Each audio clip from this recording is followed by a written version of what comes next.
magaalada Laascaanood xarunta gobolka Sool ayaa saaka ah mid degan oo jawigeedu aad u qurux badan yahay sidoo kale ciidamada ilaaliya wadooyinka kala duwan ee magaaladaasi ayaa ka shaqeynaya guud ahaan wadooyinka soo gala magaaladaasi iyadoo meelaha qaar kood la dhigay checkpoints lagu hubinayo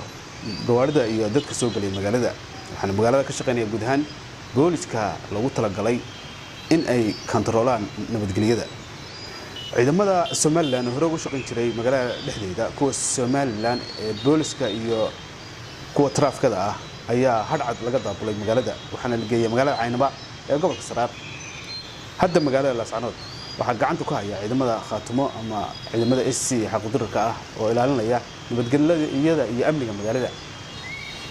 walo ay Somaliland ka samri laadahay gobolka Sool gobolkana ah gobol muhiim u ah bariga Geeska Afrika iskuna xidha Soomaalida inteeda kale iyo Somaliland dadka indhaynaya siyaasadda ama iyo Geeska Afrika ayaa waxa ay ku tilmaameen kacdoonadii Laascaanood ka dhacay iyo dagaaladii dhexmaray ciidamada Somaliland iyo ku xaqdarka ah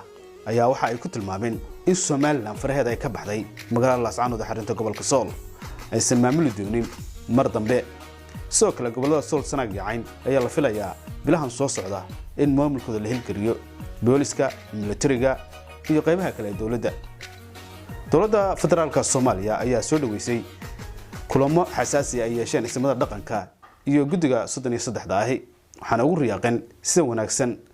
ay magaalada haddeeto jawgeedu degan yahay shacabweyne aad fara badan oo ka barakacay magaalada Laascaanood ee xarunta gobolka Sool ayaa la rajeynayaa bilaha soo socda inay ku soo laaban doonaan magaaladoodii oo amni ah kana si bilaabmi doonaan noloshooda caadiga ah